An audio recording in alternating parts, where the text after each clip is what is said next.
यशोमती मैया के नंद लाला। कृष्ण कृष्ण हरे कृष्ण कृष्ण कृष्ण मुरली मनोहर कृष्ण गोपाला गोविंदा हे दामोदरा। भाग्य,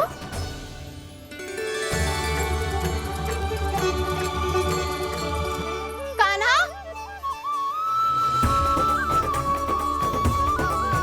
एक तो चोरी की और ऊपर से मूर्ख बना के भाग को। ये ठीक ना है, मुझे यशोदा जीजी को बताना ही होगा, और वो भी इसके घर पहुंचने से पहले।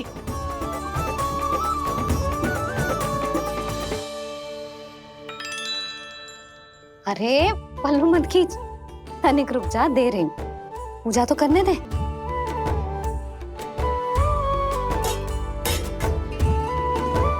ले, अब जितना मन करे उतना प्रसाद खा।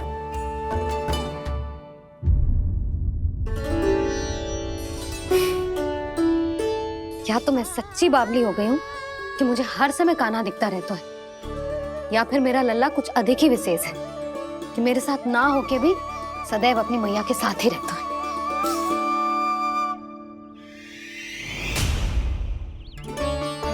आज तो कैसे प्राण बचे, नारायण ही जानते हैं। मैं तो पाऊ को सिर पर लेके ऐसे सरपट भागो कि पूरे गोकुल में बड़ बोले। इस समय तो बड़ी बड़ी मत भागो, पर असली लाभ तो वानर महाराज ने उठाया है। पूरी की पूरी मटकी अकेले लेके निकल लिए। ये हमारी प्रतीक्षा कर रहा था ताकि हम माखन बांट सके।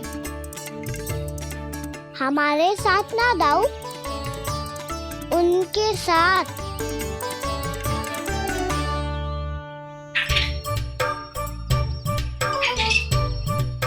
मैं समझ गो कान्हा, एक ना सभी जानवरों की भूख मिट जाए, इसलिए गया था तू सावित्री मौसी के यहाँ माखन चुराने। इससे पहले कि वो हमारे यहाँ पहुँच जाए, हमें घर पहुँचना होगा दाऊ, चाहे कछु हो जाए, पर देरी ना होनी चाहिए। इससे पहले कि बहुत समय बीत जाए, हमें ये समझना होगा कि लोभ आदमी की बुद्धि को भ्रष्ट कर दे, तो हमारे सोचने समझने की क्षमता को नष्ट कर दे। तो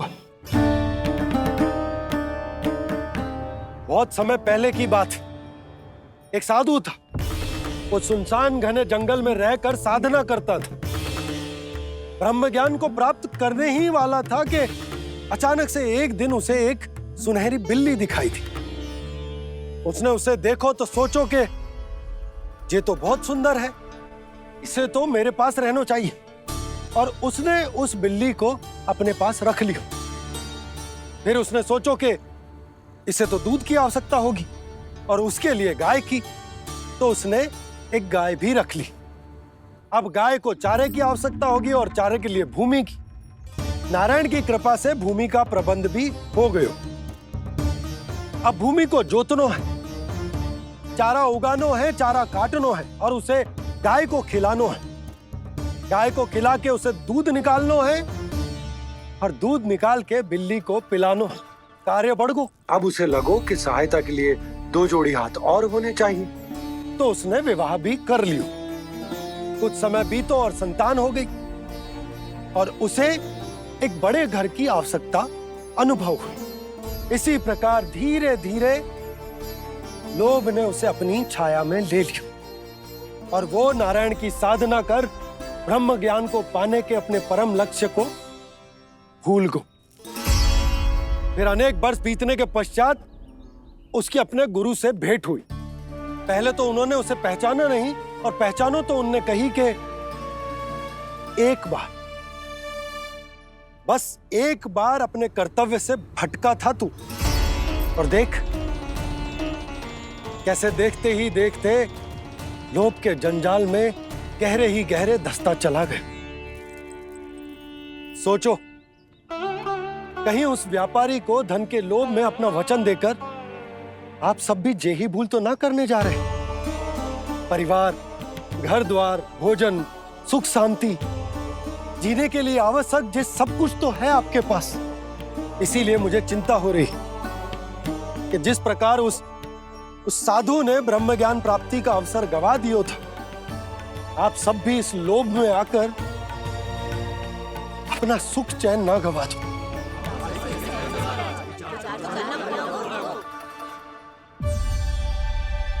लग तो है बात सबको समझ आ रही है।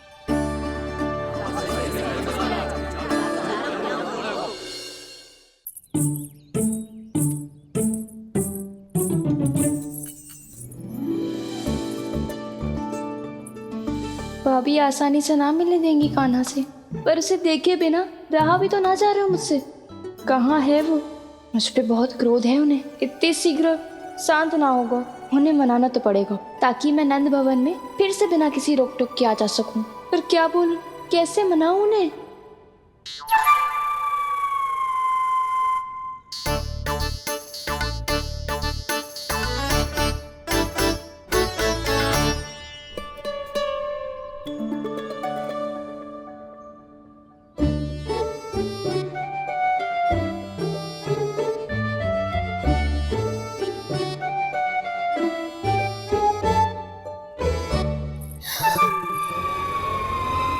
वाह, जिसने मेरे लल्ला पर चोरी का आरोप लगायो, वो ही आज मेरे घर में चोरी चोरी प्रवेश कर रही है। नाना भाभी, ऐसी कोई बात ना है, मैं तो बस ये देखने आई थी कि जसोदा भाभी का क्रोध शांत हुआ कि ना?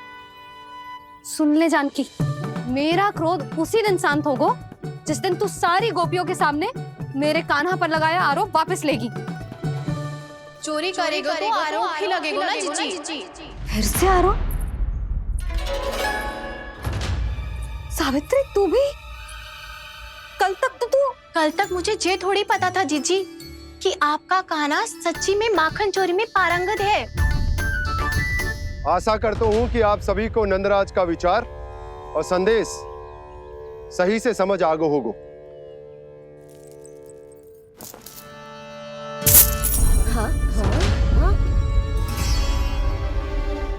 सिक्कों की खनक बता रही है कि पोटली कितनी भारी है। एक ही दिन में कितनी धन पा गई जे। हमें भी इससे अधिक धन अर्जित करना होगा, तभी तो हम अपने उज्जवल का भविष्य उज्जवल कर पाएंगे। पहली बार कछु बुद्धि की बात की है तूने। नंदराज, हमारे मन में आपका बहुत सम्मान है, पर हम जो करना चाह रहे हैं वो लोभ ना है, वो तो विकास है। हाँ नंदराज, हम अपना और अपने संतानों का भला बुरा सोचे बिना कब तक अपना जीवन इस प्रकार जीते रहेंगे? फिर पिछले 4 वर्षों से हमने आपको कर भी तो ना दियो है। मुझे तो लगता है कि नंदराज की बातों पर शांति से सोच विचार के बाद ही कुछ निर्णय लेना चाहिए। ऐसा मौका बार बार ना तो। नहीं, हमें सोच विचार कर निर्णय लेना है सबने।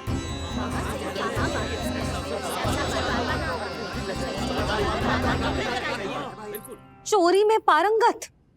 हाँ जीजी, उसने टोली बनाई है और उसका नाम भी रखा है चौर्य विद्या प्रसारण टोली, और आपका कान्हा उसका अध्यक्ष है। अच्छा, तो कान्हा पूरी टोली लेकर आया था चोरी करने तेरे घर? और नहीं तो क्या। पर एक बात बताऊं जीजी, मेरे बलदर को देखकर किसी का साहस ना हुआ भीतर जाने का, पर आपका कान्हा इतना साहसी है कि बिना भयभीत हुए इतने भयंकर बैल के निकट चले गए। सच्ची? और तेरे रक्षक बैल ने कुछ ना किया उसे? है ना अचरज की बात। क्रोध के स्थान पर वो तो उसके सामने ऐसे झुको जैसे कि प्रणाम कर रहा है। और जीजी, आपका कान्हा साहसी ही ना, बहुत चतुर भी है। मैंने मटकियां बहुत ऊपर लटकाई थी, पर बताओ कि बिना चौकी के मटकी को नीचे उतारने का उपाय किसने ढूंढा? किसने? आपके चतुर कान्हा ने। उसने अपने सखाओं को पर्वत बनायो और एक पक्के सेनापति की तरह बिना भयभीत हुए उनके ऊपर चढ़ गयो और मटकियां उतारने लगो। और एक ही ना, तीनों की तीनों मटकियां उतार ली। तीनों? हाँ जीजी, और वो इतना दयालु है कि पहले एक मटकी का माखन सब में बांट दियो और फिर बची हुई 2 मटकियों में से एक मटकी अपने सखाओं को दे दी और फिर दूसरी मटकी एक भूखे वानर को दे दी। और फिर जब मैं उसके सामने जाके प्रश्न करने लगी तो उसने मुझे अपने तर्कों के जाल में उलझाया और बड़ी आसानी से सिद्ध कर दिया कि वो तो परोपकार कर रहा था। मैं तो देखती ही रह गई और शब्द तो ऐसे झड़ते हैं मुंह से जैसे कि फूल। रुक जा सावित्री, पहले तू ये निर्णय ले ले कि तू मेरे लल्ला का गुणगान करने आई है कि उसकी निंदा करने। निंदा करने ही आई हूँ जीजी। जानकी सत्य कह रही थी, आपका कान्हा माखन चोर ही है और बलराम के साथ भागा था। बलराम क्यों? वो तो साक्षात गरुड़ देव की पीठ पे बैठ के उड़ के आयो है, तभी तो तुझसे बहुत पहले आके यहाँ बैठ गओ ना। आ देख ले, आ जा। देखो कैसे बैठ के सब पहरा दे रहे हैं कि कोई पंछी अनाज ना चुगले, और तुम दोनों व्यर्थ में इन सब पर दोष लगा रही हो। कान्हा के निकट जाने का प्रयास भी मत ही करना। पहले मेरे लल्ला पर आरोप लगाती हो, फिर उससे मिलना भी चाहती हो।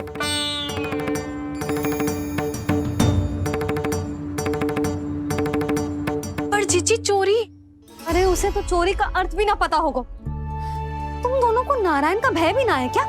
हाँ, मेरे लल्ला पर आरोप लगाने से पहले तुम दोनों को लज्जा ना आई? हे नारायण, अब आप ही बताओ मैं क्या करूं। लग तो है किसी की घोर दृष्टि लगी है कि बार बार मेरे लल्ला पर आरोप लगते हैं। किसी की क्या, तुम दोनों की दृष्टि लगी है। या तो तुम दोनों मनगढ़ंत कथाओं को सत्य बताना छोड़ दो, या फिर कृपा करके मेरे घर आना बंद कर दो।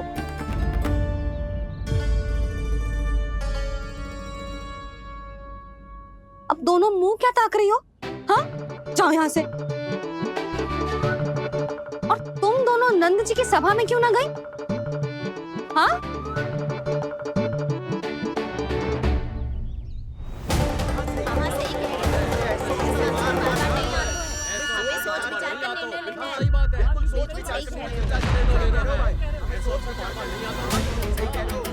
जी कौन? पहले तो कभी ना देखो इसे।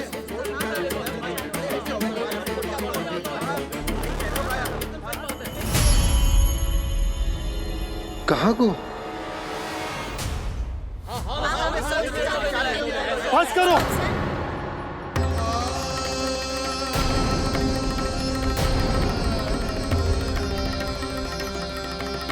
मेरी आंखों के सामने मैं गोकुल में इस तरह फूट पड़ते ना देख सकता। राजा हूं मैं, परंतु आज तक मैंने कोई भी निर्णय आप सब पर ना थोपो और ना ही आज थोपूंगा। मुझे पता है आप सबके पास कल सूर्यास्त तक को समय, इसीलिए मेरी विनती है कि आप घर जाकर रात्रि को इस बात पर पुनः विचार अवश्य कीजिएगा। सोचिएगा कि कोई भी व्यापारी अविश्वसनीय रूप से सस्ता क्रय विक्रय क्यों करेगा जब तक कि उसका कोई छुपा हुआ लाभ ना हो। हमें सोचना होगा कि कहीं हम उसके बिछाए जाल में फंस तो ना रहे।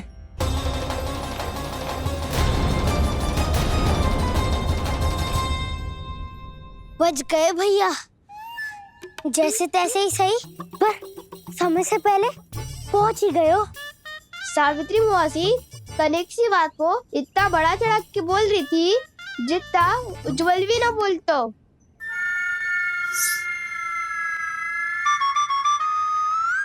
वैसे आनंद तो बहुत आयो, सच्ची। हाँ, बेहतर लगा तो माखन भी तो मिला और परोपकार भी होगा। बता कान्हा, और किसके घर जाना है अब? आज ही तो हमें शिक्षा मिली है, इतनी शीघ्र भूल गए तुम सब।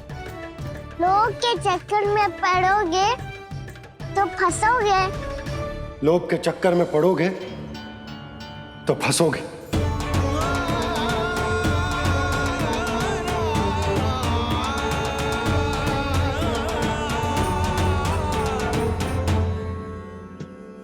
चोर, चोर कह रही है मेरे निर्दोष से बालक को। अब तो इन दोनों ने अति ही कर दी है।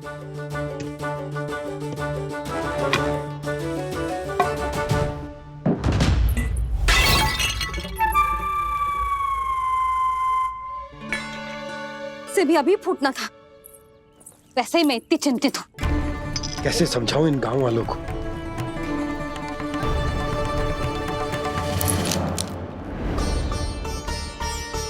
कोई समझने को तैयार ही ना है। लगता है सबकी बुद्धि भ्रष्ट हो गई है। सही कह रही हो यशोदा तुम। मुझे तो लगता है कि सोचना समझना ही छोड़ दिया सबने। अनेकों तर्क देके समझा दियो, सिद्ध कर दियो, पर इनकी मोटी बुद्धि में कछु आता ही ना है। यशोदा तुम तो तर्क की कह रही हो, मैंने तो उदाहरण देकर समझाने को प्रयास किया, पर अपनी बुद्धि के आगे कछु ना समझ में आ रहा इन गांव वालों को। क्या सारे के सारे गांव वाले मेरे लल्ला पर आरोप लगा रहे हैं? जी क्या कह रही हो तुम?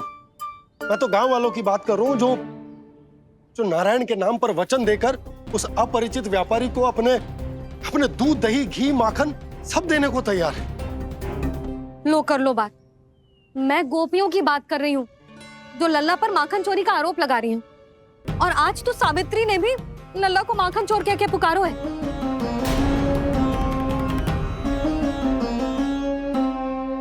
सावधान यशोदा, कहीं बड़ा होकर माखन चोर ना बन जाइए। अच्छा, ये सब आप छोड़ो। स्त्रियों की बात है, मैं संभाल लूंगी। आप ये बताओ सभा में क्या हुआ? गोकुल में फूट पड़ गई यशोदा, लोभ की फूट।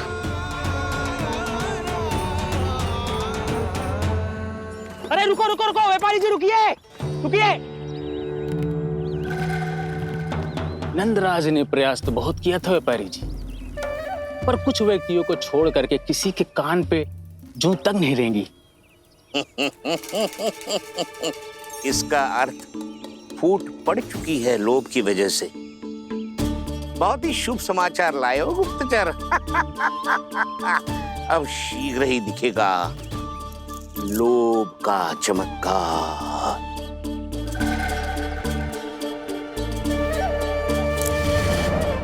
लोभ से बचने को जो पाठ हम कान्हा को पढ़ा रहे थे ना, आज वही पाठ मैं इन गांव वालों को समझाने में असमर्थ रहा। आप चिंता मत करो जी, धीरे धीरे सब ठीक हो जाएगा। तब तक बहुत देर हो जाएगी यशोदा। ये गोकुलवासी मेरे अपने, उन्हें अपनी आंखों के सामने मैं भूल करते ना देख सकता। वो सुलक्षणा, वो उस व्यापारी के प्रभाव में आ गया, और शंकरी मौसी और सुमति भी सुलक्षणा के मार्ग पर ही चल रही। कान खोल के सुन ले बहू, आज से घर में दूध पीनो बंद, दही खानो बंद, और माखन तो बिल्कुल न खानो। पर मैया, पर किंतु परंतु कुछ ना सुननो मुझे। सुलक्षणा की जैसे धनवान बननो है कि ना?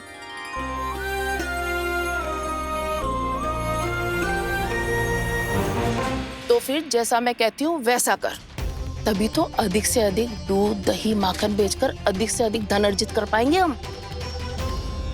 सुलक्षणा को उस व्यापारी की तरह धनवान बनना है और शंकरी मौसी को सुलक्षणा की तरह। ऐसे तो पूरा गांव ही लोभ में पड़कर कल उस व्यापारी के पास पहुंच जाएगा। अब तो फिर स्त्रियों को मुझे अपने ढंग से समझाना पड़ेगा। अब गोकुल वासियों को चाहे कोई भी कितना भी समझा ले, बुझा ले, ज्ञान बांटे, उन्हें केवल एक ही भाषा समझ में आएगी, लोभ की भाषा। लगता है आपके पास बहुत उत्तम योजना है व्यापारी जी। सब झटक लूंगा।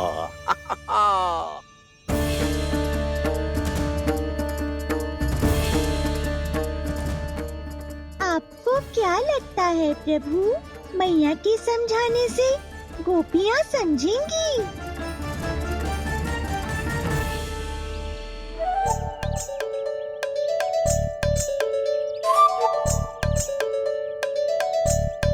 कान्हा, और कितनी प्रतीक्षा करवाएगो? अब बता भी दे, माखन चुराने किसके घर जाना है? इतना आसान ना समय लगतो है, सोच विचार करना पड़तो है।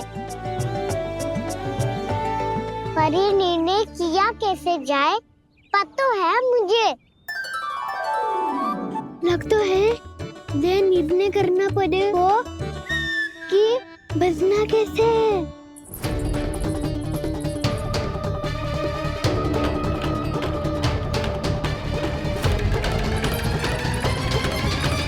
सावित्री मौसी ने हमारे 14 विद्या प्रसारण के बारे में सबको बता दियो क्या?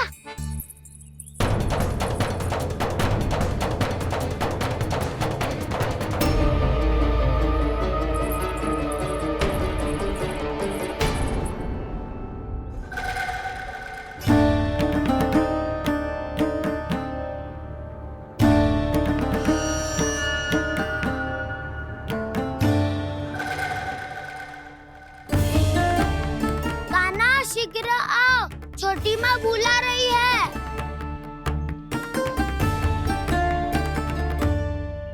अब डांट भी पड़ेगी और कुटाई भी होगी। 14 विद्या प्रसारण कल ही आरंभ हुआ था और आज ही समाप्त हो जाएगा। सब इतने गंभीर क्यों है आज? गंभीर तो होंगे ही ना दाऊ, क्योंकि मैया आज अच्छा वाला पाठ पढ़ाने वाली है।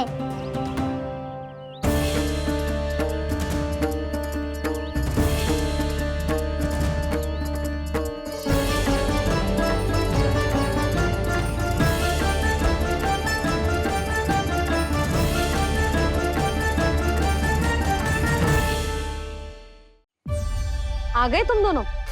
चलो आओ बैठ जाओ। जशोदा जी बता तो दो, सवेरे सवेरे क्यों बुलाया हम सबको? रुको, इतनी शीघ्रता क्या है? पहले इन बालकों को कुछ खिलाने तो दो। अभी खेलने निकलेंगे ना, पूरी दोपहरी दिखाई ना देंगे।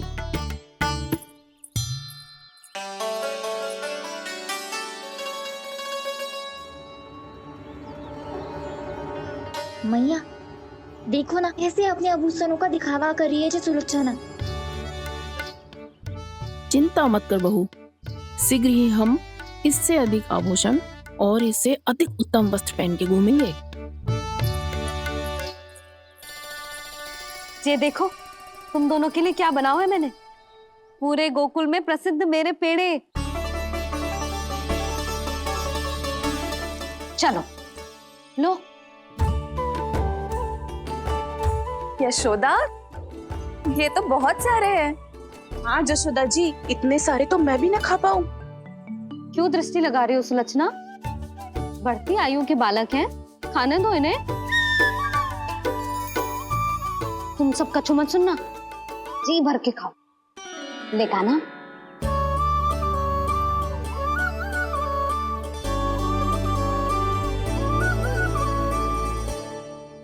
हे नारायण, मैंने अपने कान्हा को जो सिखाओ है, बस वे उसे स्मरण रखें और उसका पालन करें। ले और ले ले ले।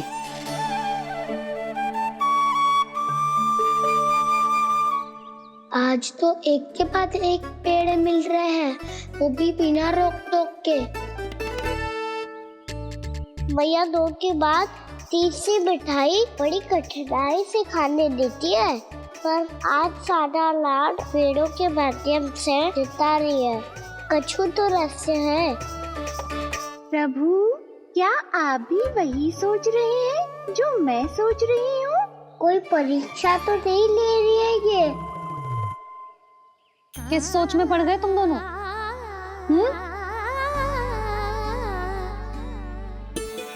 खाओ ना।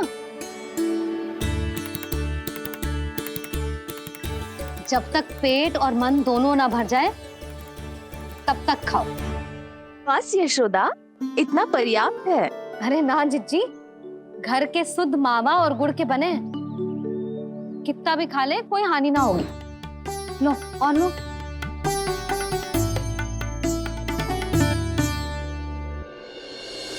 प्रभु, परीक्षा ही है ये। ये तो खाए जा रहा है, कहीं मेरी दी हुई सीख भूल तो ना गो, सारा खेल बिगड़ जाएगा। सदैव स्मरण रखियो लल्ला, लोभ बहुत भयानक होता है, बहुत भयंकर। जे एक बार हमारे मन में प्रवेश करके हमें भीतर से ही जकड़ लेते है, इसके कारण हम अधिक से अधिक पाने की इच्छा करने लगते हैं। क्या हुआ कान्हा, रुक क्यों गो?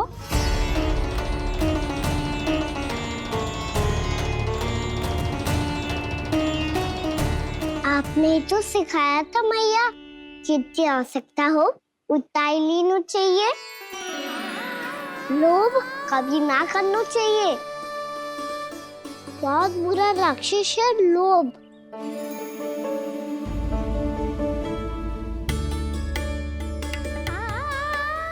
थोड़ा और खाने में कोई बुराई ना है कान्हा, ले ले। ना मैया, लो मैं अधिक खाऊंगा तो फिर पेट पकड़ के बैठना पड़ेगा।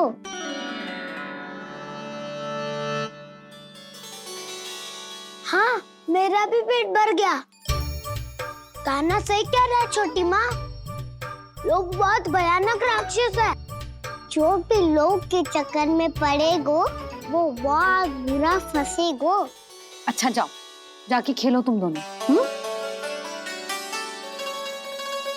मैया, ये पेड़ अपने सखाओं के लिए भी ले जाऊं मैं? हाँ लल्ला, ले जाओ अवश्य।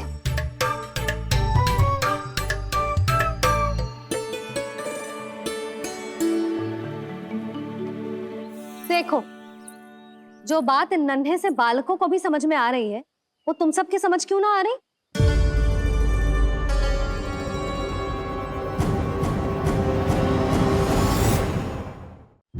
क्या समझाना चाहती हो जशोदा जी, तनिक खुल के बोलो। जब बसंता खाने के बाद भी हलवा खाने का हट करतो है, तो उसे मना क्यों करती है? इसीलिए ना, ताकि स्वाद के लोभ में उसका स्वास्थ्य ना बिगड़ जाए। और उज्जवल, जब भरी दोपहरी में बाहर खेलने का हट करतो है, तो तू उसे मना क्यों करती है? इसीलिए ना, कि खेल के लोभ में उसे लू ना लग जाए। हाँ, और पुराण पढ़ना तो अच्छी बात है ना। तो श्री रामा जब रात में दीप के प्रकाश में पुराण की कथाएं पढ़ना चाहते है, तो क्यों मना करती है? उसे बता। ताकि कथाओं के लोभ में उसकी दृष्टि खराब ना हो जाए जीजी। तो इसका अर्थ तो यही है ना, कि लोभ चाहे पेड़ों का हो, चाहे पुराण की कथाओं का हो, या फिर अधिक धन अर्जित करने का हो, लोभ सदैव हानिकारक ही होता है।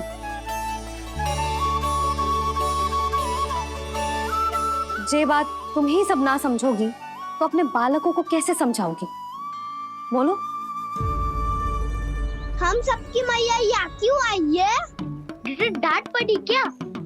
चौरी विद्या प्रसारण टोली के बारे में सबको पता चल गो क्या? चिंता के चने चबाना छोड़ो और ये पेड़े खाओ। भीतर और भी गंभीर समस्या पे चर्चा चल रही है।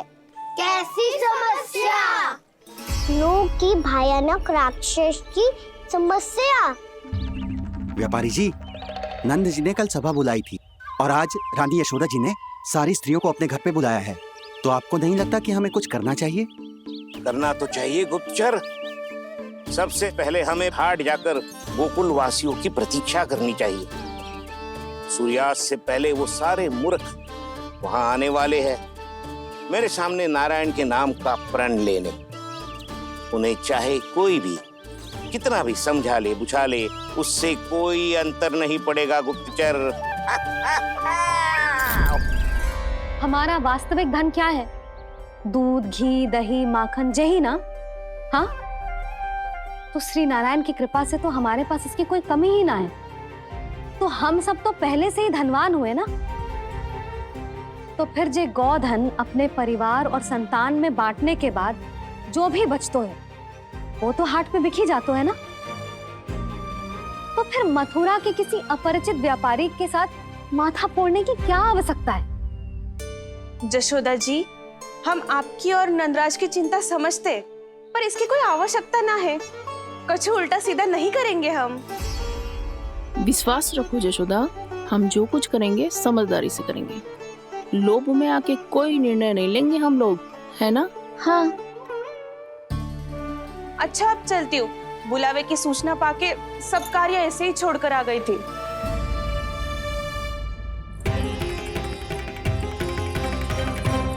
अब किसको घेर लियो? लोभ के भयानक राक्षस ने। ये तो तभी पता चलेगा जब वो सब बाहर आएंगी। तब तो सबको बहुत ध्यान से देखना पड़ेगा।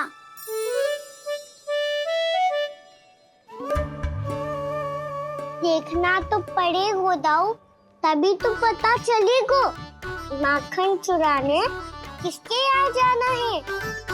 नाना,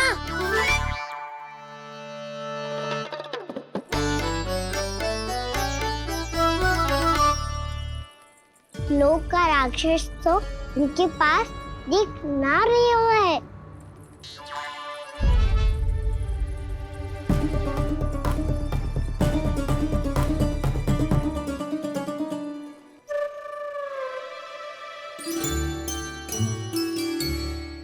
नारायण का बहुत बहुत धन्यवाद। कान्हा, मेरे मैया को घेर रहे है क्या उस राक्षस ने?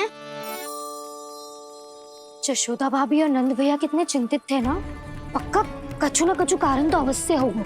हाँ, मुझे भी सच लग रहा है कि धनवान बनने के चक्कर में मैं तनिक ज्यादा ही लोभ में पड़ गई थी। नहीं, बस गए। और मेरी मैया दादी, उनका क्या गाना? बहू, सुलक्षणा की जैसे ढेर सारा धन कमाने के चक्कर में लोभ में तो ना आ रहे ना हम। हे नारायण, बहुत कृपा है आपकी। लगता है लोभ का राक्षस किसी को अपनी चपेट में नहीं ले पाया। लेता भी कैसे दाऊ? मेरी मैया ने जो समझाया है। क्या लगता है यशोदा, इन्हें समझ आया होगा? आशा तो यही है, और अब भी ना समझी तो फिर तो नारायण भी ना समझा सकते। सुनो, दोपहरी में हम सब मिलेंगे। दोपहरी में? तो क्या तू तब निश्चित करेगो कि आज किसके यहाँ जाना है माखन? आज कोई माखन चोरी नहीं होगी। क्षमा करना राव, भैया के का समझाने के बाद भी जिसके समझ में कछु ना आई हुई थी उसके घर चोरी तो करनी पड़ेगी आज।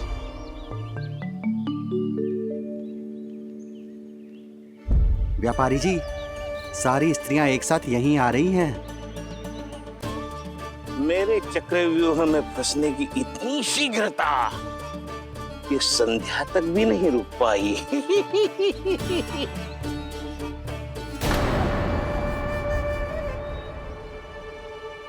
पर ये आपके तरफ ध्यान क्यों नहीं दे रही हैं? लगता है गोकुल की रानी ने इनको पाठ पढ़ा ही दिया। अब आपको ही कुछ करना होगा व्यापारी जी। करूंगा, अपनी चाल सबसे अंत में चलूंगा, किंतु अभी उनके लिए एक घोषणा ही पर्याप्त होगी। तुमने सबको सूचित तो कर दिया है ना कि सबको अग्रिम धनराशि मिलेगी, वो भी दूध, दही, माखन, घी बेचने के बाद नहीं, वो पहले ही मिला करेगी। वो भी केवल एक दिन की नहीं, पूरे सप्ताह की। मैं बिल्कुल सही कह रही थी। यशोदा जी और नंदराज व्यर्थ ही चिंता कर रहे थे। यदि व्यापारी जी के मन में कोई मैल होता तो जी अग्रिम धनराशि थोड़ी ना देते। बात तो तुम सही कह रही हो सुलक्षणा।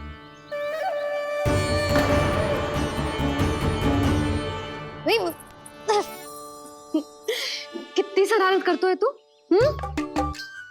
काजल लगाने दे मुझे। भैया, पहले मुकुट लगाओ ना।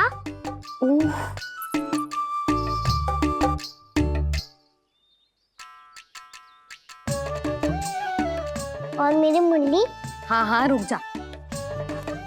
ले, बस होगा प्रसन्न। भैया, मैं ना चाहता मैं ऐसे फिर से भूल जाऊं, नहीं तो कड़ी धूप में इसे लेने वापस लौटना पड़ता है। चल अब बैठ जा। अब मुझे काजल लगाने दे लल्ला। भैया इतना सारा काजल मत लगाओ, छोटा सा बालक लगता हूँ मैं। आहा, नखरे तो देखो, इतना सज धज के तो तेरे बाबा भी ना जाते बाहर, दृष्टि लग जाएगी लल्ला।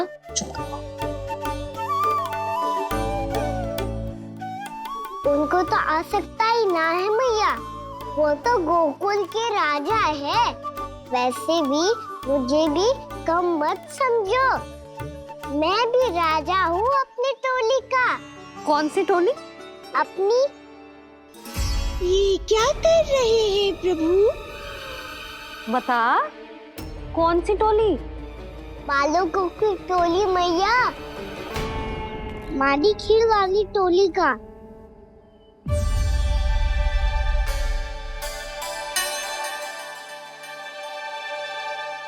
क्या हुआ जी? देखो जी, आप इतनी चिंता मत ही करो। आप गोकुल के राजा हो और जे बालकों की टोली का राजा है, तो मैं भी जसोदा हूँ, मैं कोई कम थोड़े ना हूँ। मैं भी गोकुल की स्त्रियों की रानी हूँ। मैंने सबको समझाओ है, सब समझ गई हैं। उपनंद भैया से बात करके आ रहा हूँ अभी। पता चलो है कि उस व्यापारी ने अग्रिम राशि का लोभ दिया है सबको।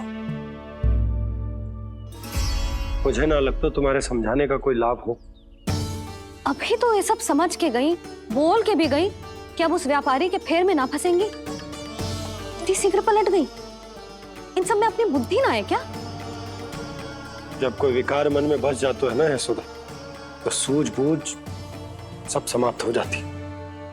तो मुझे ही कच्चू करना पड़ेगा। मैया मैं जाऊं? हाँ तू जा।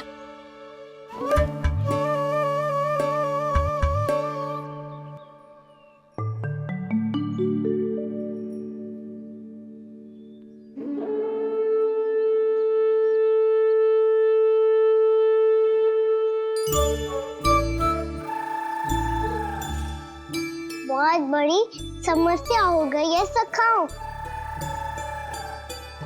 कैसी समस्या? लोभ का भयानक राक्षस कहीं ना गयो, वो अभी भी यही है। मुझे पता था, और इसका सबसे अधिक प्रभाव तो मेरी मैया और दादी पर ही हुआ है। तुम सच कह रहे हो उज्जवल? हाँ। अरे कछु ना बलदाऊ, जे बड़ बोला तो ऐसे ही बात करते रहेगा बड़ा चढ़ा के। बड़ा चढ़ा के नहीं बोल रहा हूँ मैं। आज से घर पे दूध दही माखन घी सिर्फ एक बार ही मिलेगा। पर क्यों? ताकि अधिक से अधिक दूध दही माखन घी बचाकर उस व्यापारी को 2 गुना मूल्य पे बेचा जाए। इतने से तो काम ना चलेगा। उस सुलक्षणा से, और मैं तो कहूँ सुलक्षणा से ही क्यों, पूरे गोकुल में सबसे अधिक धनवान बनना है तो और माखन जमा करना पड़ेगा। हाँ हाँ मैया, लाओ मैं इसे ऊपर रख देती हूँ। चोरी चुपके से खा तो ना जाएगी ना? तेरी घबराहट बता रही है कि घर से निकलने से पहले तूने थोड़ो माखन तो खायो है। सच्ची बोल। ना ना मैया, मैं क्यों माखन खाऊंगी? मैं भी तेरी मैया हूँ लाली, माप के रखो तो मैंने।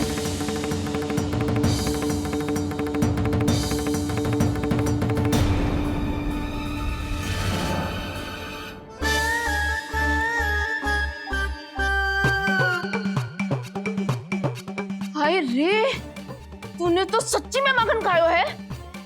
तनिक भी लज्जा ना आई तुझे? असत्य बोलने से पाप लगता है मैया, और जितनी बार आप माखन नाप रही है उतनी बार डंडी पे लगा माखन आप स्वयं चाट रही है, और दोष मुझ पे दे रही है। वो तो बस मैं इसलिए चाट रही थी कहीं व्यर्थ ना जाए। और तेरी जीभ है कि तीखी मिर्ची। एक तो मैया से बहस करती है और चोरी चुपके स्वयं खा के मैया पे दोष भी धरती है। हे नारायण, कैसी बहू दी है मुझे। जा दूर हो जा मेरे कक्ष से, और माखन के तो आसपास भी दिखने की आवश्यकता ना है। इस चटोरी को तो कोई भरोसा ना है। माखन को तो सुरक्षित स्थान पर रखना पड़ेगा।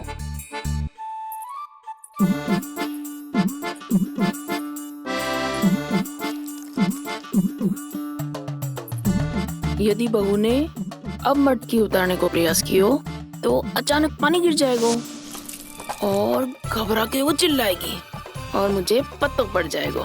मैया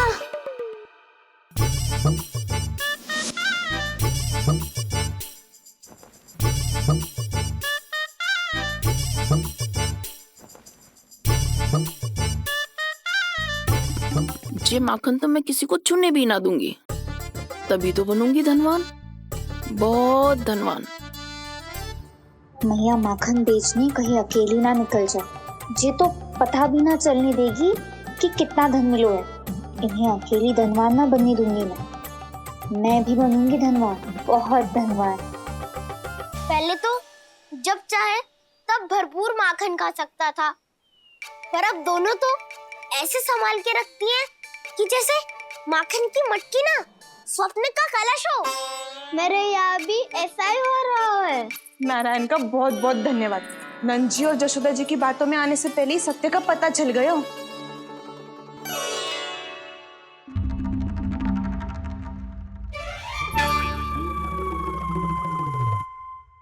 जे इतना सारा माखन।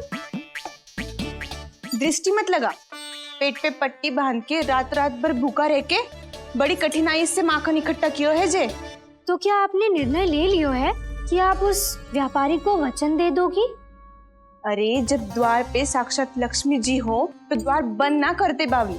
तू अभी छोटी है, मैं तो कहती हूँ तू भी अपने भविष्य के बारे में अभी से सोचना आरंभ कर दे। कटौती तो मेरे घर पे भी आरंभ हो गई है काना। वो मैया ने कहा है या दूध चाहिए या दही चाहिए या माखन चाहिए, जो भी चाहिए एक ही बार मिलेगा।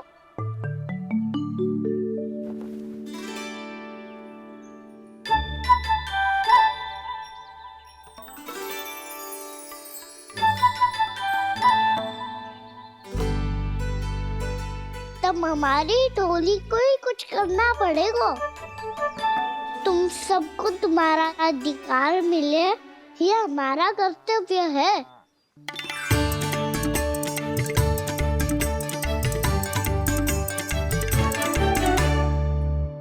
अब हम कछु ना कर सकते यशोदा। यदि अब मैंने उन्हें रोको तो उन्हें लगेगा कि मैं उनसे उनकी उन्नति का अधिकार छीन लूं। दूध दही माखन पे सबसे पहला अधिकार बच्चों का होता है, फिर घर के बालकों का, और ये अधिकार हमें दिलाना चाहिए, है ना दाऊ? मैं सब समझता हूँ कान्हा, तुम मुझसे इसलिए पूछ रहे हो ताकि तुम माखन चोरी की योजना बना सको, पर मैं तुम्हारा समर्थन नहीं करूँगा। पर दाऊ ना, पिछली बार तुमने ही कहा था ना कि हम ये चोरी केवल वानर महाराज की सहायता के लिए कर रहे हैं। लो, वानर महाराज भी आ गए हमारा साथ देने। आज कोई किसी का साथ नहीं देगा, आज कोई किसी का